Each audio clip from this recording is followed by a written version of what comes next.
शतरुद्र संहिता शिव पुराण। ओम नमः शिवाय। शतरुद्र संहिता 31वां अध्याय। भिक्षुवर्य शिव अवतार वर्णन। नंदीश्वर बोले, हे मुनिश्रेष्ठ, विदर्भ नाम के एक नगर में सत्यर्थ नामक राजा का राज्य था। वह भगवान शिव का परम भक्त था। एक बार उसके नगर पर उसके शत्रुओं ने आक्रमण किया। राजा सत्यर्थ ने अपने शत्रुओं का सामना बहुत दृढ़ता से किया, परंतु वह युद्ध में हार गया। उसके शत्रुओं ने उसे मार डाला। राजा के मारे जाने पर सारी सेना भयभीत हो तितर बितर हो गई। उस समय विदर्भ नरेश की पत्नी गर्भवती थी। जब रानी को सारी बातें ज्ञात हुई तो अपने प्राणों की रक्षा के लिए उसने रात में ही नगर छोड़ दिया। भगवान शिव का स्मरण करते हुए रानी पूर्व दिशा की ओर चली गई। बहुत दूर जाकर एक सरोवर के निकट एक सघन वट वृक्ष के नीचे अपनी कुटिया बनाकर वह रहने लगी। उसी स्थान पर रानी ने एक दिव्य बालक को जन्म दिया। एक दिन रानी अपने पुत्र को कुटिया में ही लिटाकर सरोवर से जल लेने गई तो वहां उसे एक घड़ियाल ने पकड़ लिया। उधर वह बालक अकेला पड़ा भूख प्यास से व्याकुल होकर जोर जोर से रोने लगा। उस बालक को रोता देखकर भक्तवत्सल दयालु भगवान शिव को उस पर दया आ गई। उन्होंने एक गरीब ब्राह्मणी को प्रेरित कर उस स्थान पर भेजा। वह विधवा ब्राह्मणी उस स्थान पर पहुंची जहां वह बालक रो रहा था। उसको देखकर ब्राह्मणी का दिल द्रवित हो उठा। वह उस बालक के विषय में सोचने लगी कि अब इस बालक का क्या होगा। तभी भगवान शिव स्वयं भिक्षुक का रूप धारण कर वहां पहुंच गए और ब्राह्मणी से बोले, हे ब्राह्मणी, अपने मन में आने वाली शंका दूर करो। इस छोटे से बालक को उठा लो और इसे अपना पुत्र मानकर इसका पालन करो। तब उनके वचन सुनकर वह ब्राह्मणी बोली, ब्राह्मण, मैं तो स्वयं इस बालक को पालने के बारे में ही सोच रही थी, परंतु मेरा मन शंकित था। अब आपने मेरी दुविधा दूर कर दी है। अब मैं अवश्य ही इस बालक की माता बनकर इसे पालूंगी। पर मैं आपसे इतना जानना चाहती हूँ कि आप कौन हैं और कहाँ से आए हैं। यह बालक किसका है और इस सुनसान जंगल में कैसे आ गया है। भिक्षुवर, आपको देखकर मेरा मन बार बार यह कह रहा है कि आप दया और करुणा के सागर भगवान शिव हैं, जो अपने भक्त की रक्षा के लिए यहाँ आए हैं। मैं भी आपकी माया से मार्ग में भटक कर यहाँ आ गई हूँ। मैं जानती हूँ कि आपकी कृपा से इसका अवश्य ही कल्याण होगा। से उस गरीब ब्राह्मणी की बातें सुनकर भिक्षु रूप धारण किए भगवान शिव बोले, हे ब्राह्मणी, यह बालक विदर्भ नगर के नरेश सत्यर्थ का पुत्र है, जिसे उसके शत्रुओं ने युद्ध में हराकर मौत के घाट उतार दिया है। सत्यर्थ की गर्भवती पत्नी नगर से भागकर यहाँ आ गई थी। इस बालक को जन्म देने के पश्चात वह सरोवर में जल पीने गई तो वहीं उसे घड़ियाल ने अपना आहार बना लिया। शिवजी के वचनों को सुनकर ब्राह्मणी फिर प्रश्न करती हुई बोली, भगवान, किस कारण से यह बालक अनाथ और बंधुहीन हो गया है। बालक के पिता सत्यर्थ को शत्रुओं ने क्यों मार दिया और किस लिए शिशु की माता को घड़ियाल ने खा लिया। मेरा स्वयं का पुत्र भी गरीब और निर्धन है, भला इसको कैसे सुख प्राप्त होगा। ब्राह्मणी के इन प्रश्नों को सुनकर भक्तवत्सल भगवान शिव अपने उसी भिक्षुक रूप में बोले, हे देवी, राजा सत्यर्थ अपने पूर्व जन्म में पांड्य देश के श्रेष्ठ राजा थे। वे सदैव शिव धर्म का पालन करते और भक्तिभाव से उनकी आराधना करते थे। एक दिन प्रदोष काल में जब राजा भगवान शिव का पूजन कर रहे थे, उसी समय नगर में कोलाहल मचा। राज्य में विद्रोह फैलने की आशंका से राजा ने पूजा बीच में ही छोड़ दी। सैनिकों ने जिसे राजद्रोही के रूप में राजा के सामने ला खड़ा किया वह और कोई नहीं उसी राज्य का एक सामंत था। उसे देखकर पांड्यराज क्रोध में अपना आपा खो बैठे और उस सामंत का सिर कटवा दिया। प्रदोष पूजन के नियम को समाप्त किए बिना राजा ने भोजन भी कर लिया। इसी तरह राजकुमार ने भी प्रदोष पूजन किए बिना भोजन कर लिया और सो गया। वह पांड्यराज इस जन्म में विदर्भराज हुआ। प्रदोष में शिव पूजन को बीच में छोड़ देने की वजह से उसका वध कर दिया गया और पूर्व जन्म का उसका पुत्र इस जन्म में भी उसका पुत्र बनकर जन्मा है। शिव पूजन बिना खा पीकर सो जाने के कारण ही वह दरिद्रता में घिरा हुआ है। इसकी माता ने भी पूर्व जन्म में छल से अपनी सौतन को मार दिया था, इसलिए उसे भी घड़ियाल ने खा लिया है। तुम्हारा पुत्र पूर्व जन्म में ब्राह्मण था और महादानी था, परंतु इसने कोई यज्ञकर्म नहीं किए, इसी कारण इसे भी दरिद्रता का दंड मिला है। इन दोनों पुत्रों के दोषों को दूर करने के लिए तुम भगवान शिव की शरण में जाओ, वे ही तुम सबका कल्याण करेंगे। ब्राह्मणी को सब कुछ बताकर भगवान ने अपना सत्य रूप उन्हें दिखाया। साक्षात भगवान शिव के दर्शन कर ब्राह्मणी कृतार्थ हो गई और हाथ जोड़कर शिवजी की स्तुति करने लगी। तब आशीर्वाद देकर महादेव जी अंतर्धान हो गए। तत्पश्चात वह ब्राह्मणी उस बालक को अपने साथ ले गई। फिर वह अपने पुत्रों के साथ एक चक्र नामक गांव में रहने लगी और अपने दोनों पुत्रों का लालन पालन करने लगी। समय आने पर ब्राह्मणों ने उनका यज्ञोपवीत संस्कार किया। दोनों शांडिल्य मुनि के उपदेश सुनते और शिवजी की आराधना करते। समय बीतता गया, दोनों पुत्र बड़े हो गए। एक दिन ब्राह्मणी पुत्र को नदी में स्नान के लिए जाते समय सोने से भरा कलश मिला।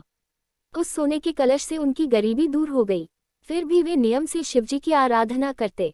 एक दिन वे वन में गए। वहां एक गंधर्व कन्या अपने पिता के साथ आई और वह राजकुमार पर मोहित हो गई। उसके पिता ने उसका विवाह राजकुमार से कर अपना राज्य उसे सौंप दिया। ब्राह्मणी वहां की राजमाता हुई और ब्राह्मण पुत्र उसका भाई। अब वे सब लोग प्रसन्नतापूर्वक राजसुख भोगने लगे। भगवान शिव का भिक्षुवर्य अवतार पुरुषार्थ का साधक और अभीष्ट फल देने वाला है। 32वां अध्याय। सुरेश्वर अवतार। नंदीश्वर बोले, हे सनत कुमार जी, व्याघ्रपाद के पुत्र उपमन्यु पूर्व जन्म में प्राप्त सिद्धि के कारण मुनि कुमार के रूप में जन्मे थे।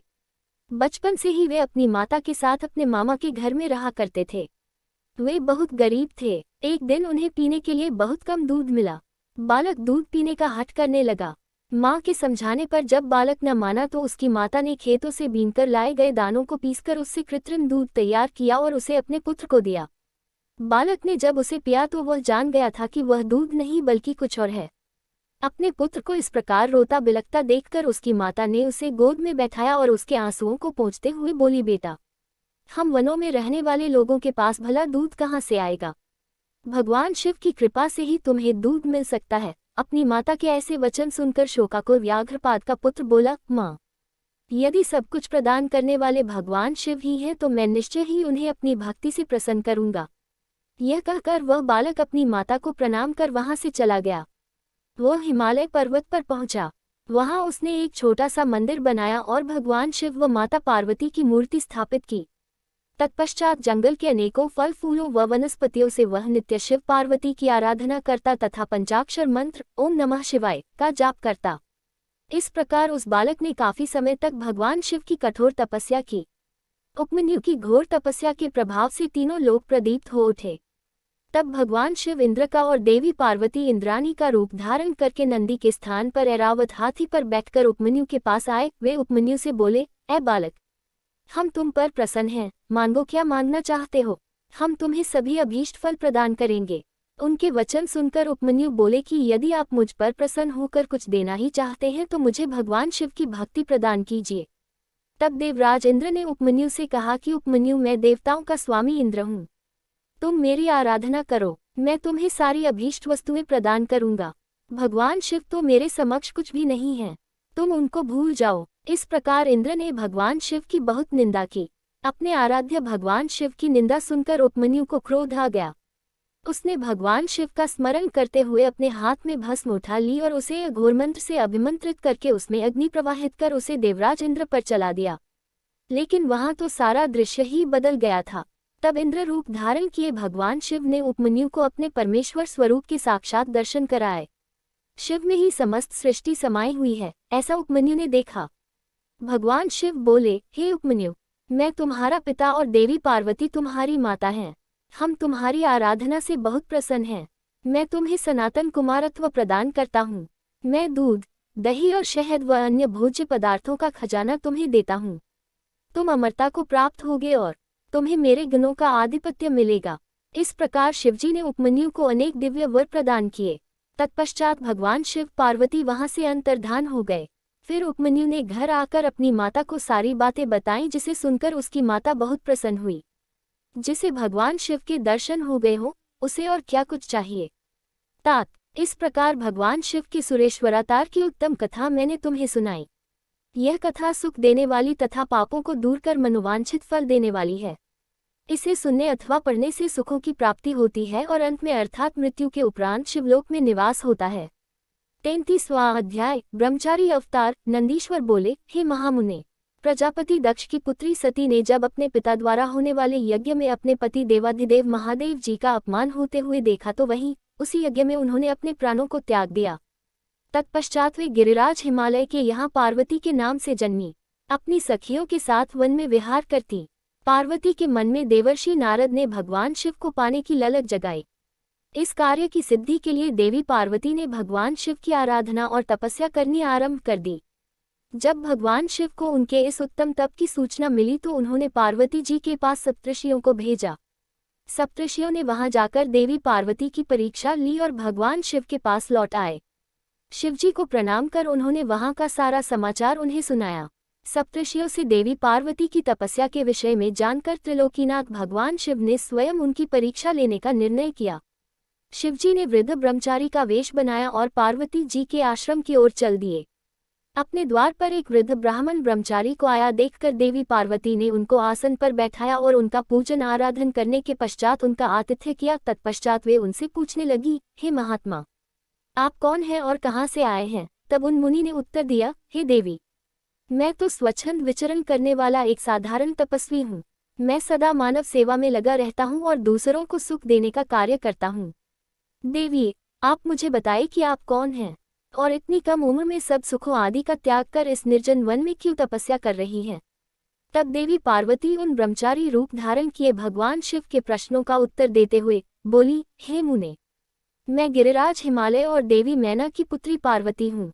मैंने भगवान शिव को अपना सर्वस्व समर्पित कर दिया है और उन्हीं को अपने पति के रूप में पाने की इच्छा मन में लेकर मैं शिवजी की तपस्या कर रही हूँ ताकि वे मुझ पर अपनी कृपा दृष्टि कर मुझे कृतार्थ करे। देवी पार्वती के वचन सुनकर वे मुनि बोले, हे देवी, तुमने सारे देवताओं को, जो कि अत्यंत सुंदर, सजीले और ऐश्वर्य संपन्न हैं, छोड़कर उस वैरागी, विकृतात्मा और जटाधारी भगवान शिव को अपने वर के रूप में चुना है। वे सदा अकेले रहते हैं और इधर उधर भटकते रहते हैं। इस प्रकार वह ब्रह्मचारी भगवान शिव की बहुत निंदा करने लगा। उस ब्रह्मचारी के मुंह से अपने आराध्य भगवान शिव की निंदा सुनकर पार्वती को बहुत क्रोध आया। तब वह बोली, हे मुने, मैंने तो आपको एक योगी तपस्वी जानकर आपकी पूजा और आराधना की थी, परंतु आप तो मूर्ख और धूर्त हैं, जो परमेश्वर शिव के विषय में ऐसे विचार रखते हैं। आपने मेरे सम्मुख भगवान शिव की निंदा करके मुझे भी अपने पाप का भागी बना दिया है और मेरी तपस्या के सारे पुण्यों को नष्ट कर दिया है। फिर वे अपनी सखी से बोली कि यह ब्राह्मण है, इसलिए हम इसको इनकी करनी का फल अर्थात दंड नहीं दे सकते। इससे पूर्व कि यह फिर हमसे त्रिलोकीनाथ कल्याणकारी भक्तवत्सल देवाधिदेव शिव की निंदा करे, हमें यह स्थान छोड़कर चले जाना चाहिए। यह कहकर देवी पार्वती अपनी सखियों के साथ उस स्थान से जाने लगी। तब परमेश्वर शिव ने उन्हें अपने साक्षात शिव स्वरूप के दर्शन दिए, जिस स्वरूप की आराधना पार्वती जी करती थीं। उन्हें देखकर पार्वती जी बहुत प्रसन्न हुई और उनकी स्तुति करने लगी। तब भगवान शिव मुस्कुराते हुए बोले, हे देवी, मैं तुम्हारी उत्तम तपस्या से प्रसन्न हूँ। मैं तुम्हारी परीक्षा लेने के लिए ही ब्रह्मचारी का रूप धारण करके आया था। मेरे प्रति तुम्हारी श्रद्धा और भक्ति ने मुझे यहाँ आने पर मजबूर कर दिया है। मांगो, क्या मांगना चाहती हो? मैं तुम्हारी प्रसन्नता के लिए सब अभीष्ट तुम्हें प्रदान करूंगा। भगवान शिव के ये उत्तम वचन सुनकर देवी पार्वती शर्माते हुए बोली, हे भक्तवत्सल, आप तो तीनों लोकों के ज्ञाता हैं, भला आपसे भी कोई बात छिपी रह सकती है? फिर भी यदि आप मेरे मन की इच्छा जानना चाहते हैं तो मुझे अपनी पत्नी होने का वरदान दीजिए। तब भगवान शिव ने देवी पार्वती को उनका इच्छित वर दिया और उनका पानी ग्रहण किया। इस प्रकार मैंने आपसे शिवजी के ब्रह्मचारी अवतार का वर्णन किया। यह कथा सुख देने वाली और दुखों को दूर करने वाली है। 34वां अध्याय, सुनत नर्तक अवतार। नंदीश्वर बोले, हे सनत कुमार जी, देवी पार्वती की कठोर तपस्या से प्रसन्न होकर जब भगवान शिव ने उन्हें दर्शन दिए तब देवी पार्वती ने उनसे उनकी पत्नी बनने का वर मांगा। भगवान शिव ने प्रसन्नतापूर्वक उनका इच्छित वरदान उन्हें प्रदान किया। देवी पार्वती को वरदान देकर शिवजी अंतर्धान हो गए और पार्वती जी अपने घर वापस आ गईं। वहां आकर उन्होंने अपने माता पिता को सारी बातें बताईं। तब उनके घर में प्रसन्नता छा गई और चारों ओर महोत्सव होने लगा। खुश होकर गिरिराज हिमालय ने ब्राह्मणों को बहुत दान दक्षिणा दी। फिर गंगा स्नान करने चले गए। एक दिन जब गिरिराज हिमालय गंगा स्नान हेतु गए थे, भगवान शिव ने सुंदर नट नर्तक का रूप धारण किया और मैना के घर पहुंच गए। उनके बाएं हाथ में शिवलिंग और दाहिने हाथ में डमरू था। उन्होंने लाल रंग के वस्त्र पहन रखे थे, पीठ पर गुदड़ी टांग रखी थी। ऐसे रूप में वे मैना के घर के आंगन में आकर सुंदर नृत्य एवं गान करने लगे। अपने डमरू को बजाकर वे अनेक प्रकार की लीलाएं दिखाने लगे। नगर के सारे वृद्ध, नर नारी और बच्चे प्रसन्नतापूर्वक उनका नृत्य देख रहे थे। महारानी मैना खुश होकर एक पात्र भरकर स्वर्ण मुद्राएं एवं रत्न नट को देने गई, परंतु नट के रूप में आए भगवान शिव ने उन्हें लेने से इनकार कर दिया और कहा कि यदि आप वाकई प्रसन्न होकर मुझे कुछ देना ही चाहती हैं तो अपनी पुत्री पार्वती का हाथ मेरे हाथ में दे दीजिए।